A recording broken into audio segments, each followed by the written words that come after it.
students in my class in Revelation were saying, if it's true that everything is pre-planned by God, then why should we bother doing anything?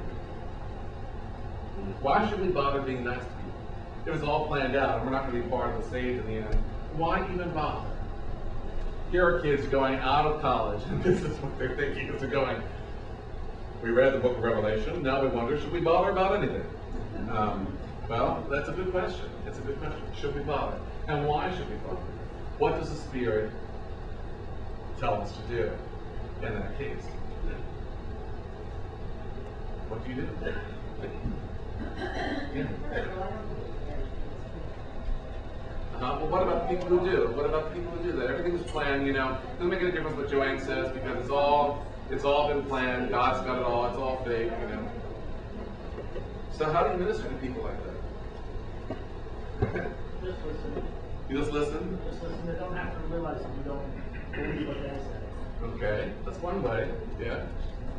I had an interesting conversation with a patient of mine. Can you speak up a little bit? I had an interesting conversation with a patient of mine yesterday, and we saw the picture of Simon in my office, which was quite interesting, and she asked about it.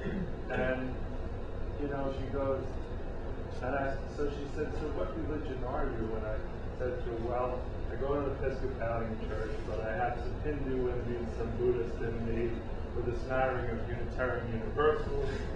So I have a little bit of everything. And she said something like, I'm having a struggle with what my minister is saying in the sense that, you know, he is talking about this God that, you know, more of an evangelical type of thinking, you know, that there's only one path, the one way.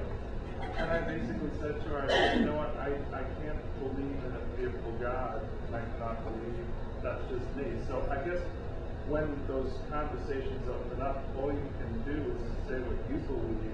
Yeah, I think and let it be that, and let them sit with it. See, I think more than just listening, which is very important, I think it's also important to say what you said and what you've said, and that is you can witness and say, well, that's not what I believe. If you'd like to know what I believe, I'd be glad to tell you.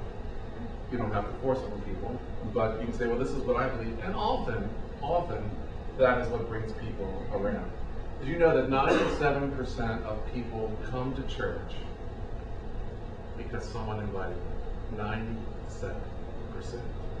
Most people just can't walk in on their own. It's very brave for the people who do that. I'm always amazed at the people who come to a church for the first time just on their own. But 97% come because somebody invited them. 76% of them never come back because nobody talked to them while they were at church or made them feel welcome. And they say that if you call somebody who comes to church for the first time, within a day, there's a 90% chance that they'll return. If you wait 2 days, there's a 70% chance that they'll return. If you wait 3 days, there's a 20% chance they return.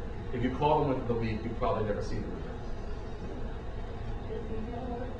Email doesn't work. It doesn't. You need the one-on-one. You have to go and sit down and speak with them, or take them out to lunch, or invite them to coffee hour, or whatever.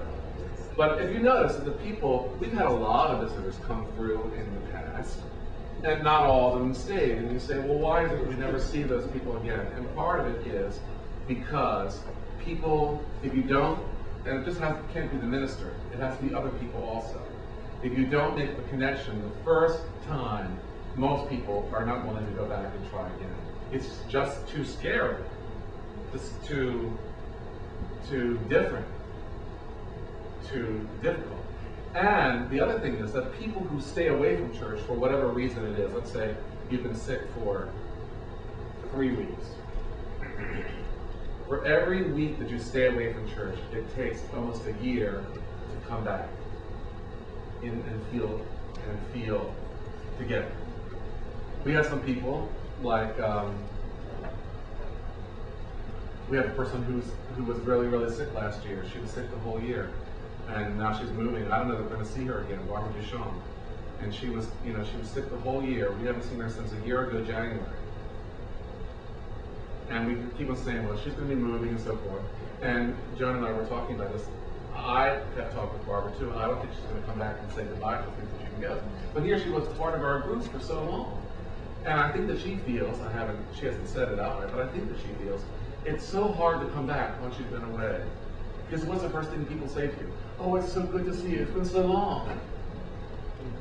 That people feel really guilty. And they don't want to, and then they feel like they've done something wrong. It's really interesting when it comes to the whole prospect of church growth as to what it is that gets people to come back. But the one thing that we haven't seen Terry in a long time. You're here this morning. Why are you here this morning? What brought you here this morning? Of all the things, God, yes, perhaps. But what brought you here? You would have gone anywhere. I don't know. There's one feeling that my weakness in college and church touched my heart. Yes, and I think that the only way that we can, when people are distant or feel distant, and we have, once we've forgiven ourselves for our part of their distance, and we're trying to reach out to them, you know, I think it's very, very important not to ever give up. We had a vestry meeting where we decided we hadn't seen some people in a long time. It's been a year or two. We were just going to take them off the list. And finally, I decided with one other person in the congregation who hadn't seen since last September. I said, you know what? One more time. I'll just keep on the list one more time before I take her off the email list. And what happened? I heard from her that week. I thought, well, okay, we can say this is the movement of the Spirit or the movement of God or whatever we can say. But I think that whatever I said at that particular moment that I sent it out, finally there was something that touched her. So you never know. You never know how you're going to touch people. You never know what it is, what moment's going to bring them back or have here. But the best we can do, and I think that Terry said it well, is that she knew that if she came here this morning, that she would be welcome. And even though people, we didn't see them, we have to always keep the door open, speaking whatever language we can, but most of the language of love, the language of acceptance, the language, we don't tolerate people, we accept them, and we say that everyone is welcome, and that they know that whatever time or whenever they want to come back, there is a place for them here, and that they are welcome. When we first came, Scott and I, 3 years ago, it was Easter week, and I didn't want Scott to have to go all the way over to Cherrytown because we wanted to find something local. We had already come to one of your tag sales, so we knew there was an Episcopal church in Easter. So we came for Easter, and then I said, let's come for one regular service afterwards to see what the difference was. And I ended up within a day at the hospital with my knee, bypass surgery. And I got up, the first phone call I got was from you, of all people. I'm like, the guy met me only twice, and he's calling me. And that's what sold me.